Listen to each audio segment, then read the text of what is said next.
The Ravens added some much needed D-tackle help. We'll talk about who they signed, dive into his career background, and talk a little bit about what he could bring to the Ravens this season. We're also going to talk about the top quarterback contracts and how Lamar Jackson is about to surpass them all. All that and more in today's episode of the Flock Rundown. Ravens Flock.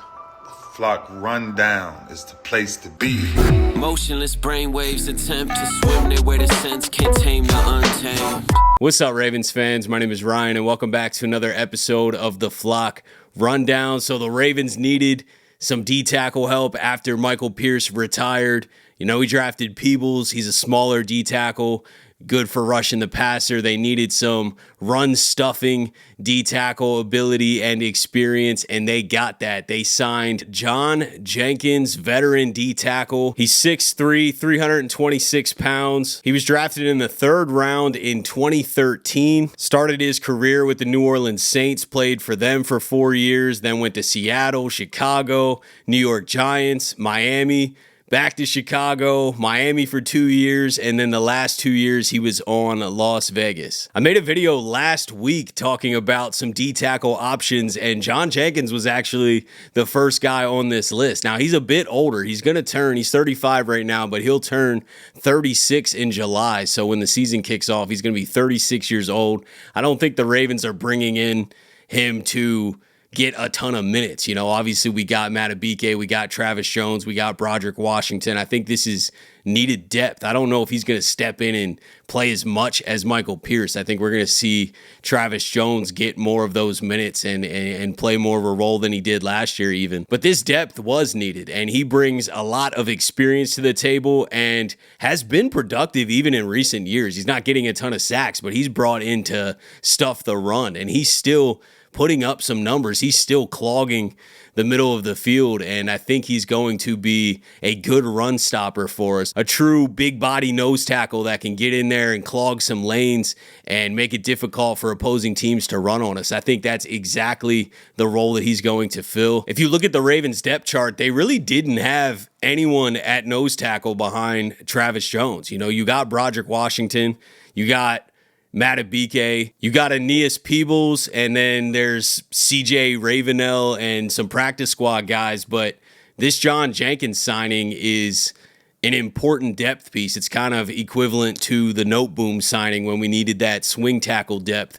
I think that this is that veteran nose tackle depth that we've been looking for on the defensive line. So the Ravens continue to stay aggressive and fill pretty much every need that they have. Now, maybe a safety need just opened up for us since our Darius Washington is out for the season, so I could see them potentially exploring that market. I also could totally see them giving the young guys a shot and signing a veteran safety later if needed. But regardless, the Ravens are shoring up every possible hole. You know, we wanted them to add to the trenches. They've been investing in the trenches, offensive line and defensive line. Maybe some wanted them to go earlier in the draft with offensive line, but, you know, we got Malachi Starks, we got Mike Green, and now that Malachi Starks pick is more needed than ever. You know, a lot of people are like, we don't need another safety. Well, we already lost our Darius Washington, unfortunately, so Malachi Starks is going to play a huge role. Edge was a big need. We land Mike Green, and then we attacked offensive line. We signed Noteboom too. We got some undrafted linemen. I think the competition is going to be strong on the offensive line and the defensive line. One of the only holes you could have pointed out about this entire Ravens roster was nose tackle because of the Michael Pierce retirement.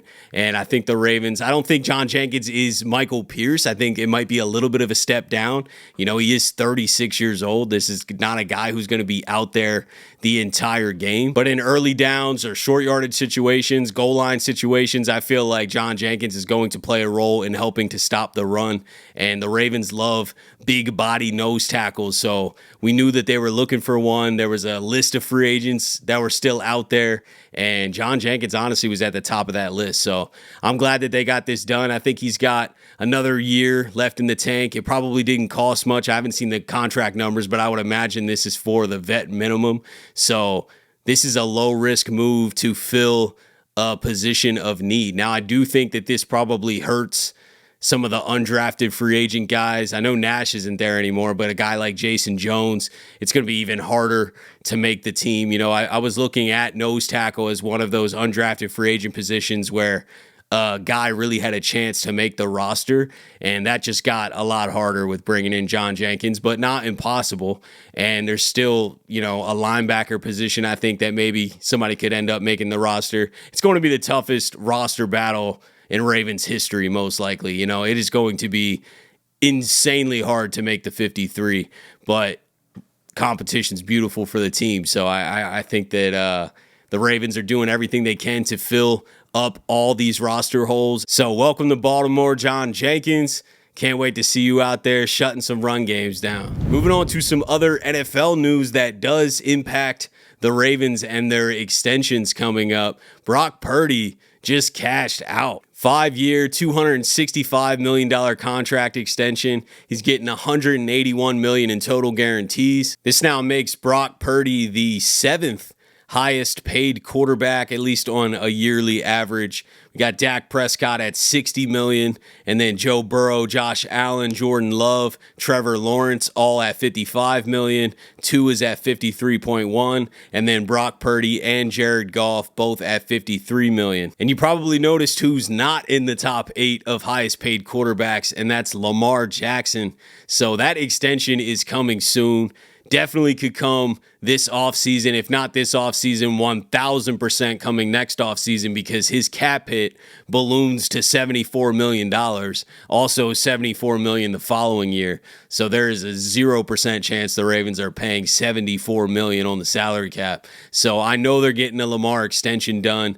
That will then make Lamar the highest paid quarterback. I mean, there's no way that he's not passing Dak Prescott in yearly average. Obviously, that yearly average is kind of a false number because the guarantees are what truly matter, and they manipulate the total yearly value and whatnot. It's not fully guaranteed outside of the Deshaun Watson deal. Nobody's has been fully guaranteed. So the yearly average is a little bit of a false number, but regardless, Lamar Jackson's going to come in higher than Dak Prescott and reset the quarterback market once again, which he has deservingly done so. So whenever that does happen, hopefully soon, because I think we'll clear even more cap room and we'll know we got Lamar here for X amount of years, however long the extension is. So I'm rooting for an extension as soon as possible. I know it's coming. I know Lamar Jackson is going to be the highest paid quarterback in the league, and it is well deserved, man. 2-time MVP, should be 3-time MVP coming off the year that he just had last year.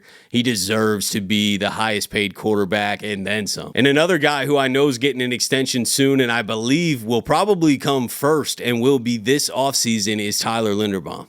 He is not under contract for next year. They didn't pick up his 5th-year option because it cost $23 million, because for some reason they grouped centers in with the entire offensive line pay for 5th-year options and franchise tags. So it made a lot of sense not to pick up the 5th-year option, but that tells me they're going to get a Tyler Linderbaum extension done ASAP.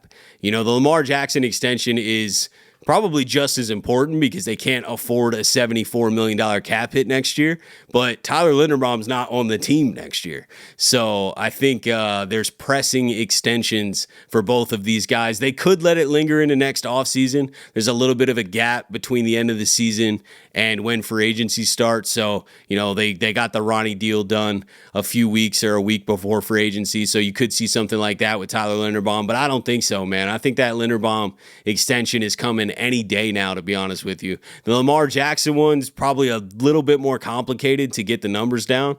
We know he's going to be the highest paid, but you know how hard that last negotiation was, and he doesn't have an agent constantly talking to Eric DeCosta. So I think the Tyler Linderbaum extension will get done very, very soon. And then Lamar Jackson, hopefully sometime this offseason, definitely by next offseason. But regardless, these guys ain't going nowhere, and their extensions and contracts are well-deserved. Tyler Linderbaum's top 3 center in the NFL.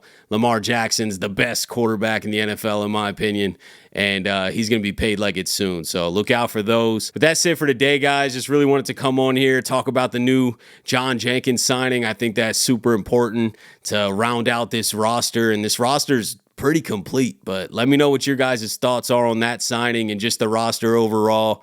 Lamar Jackson's contract or Tyler Linderbaum's extension coming soon. Let me know what your guys' thoughts are.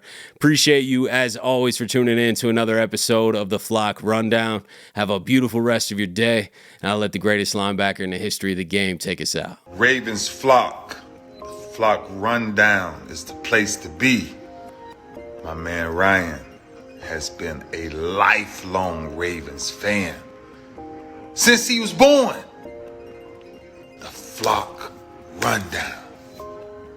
Nothing gets better than waking up and wondering how high we can fly.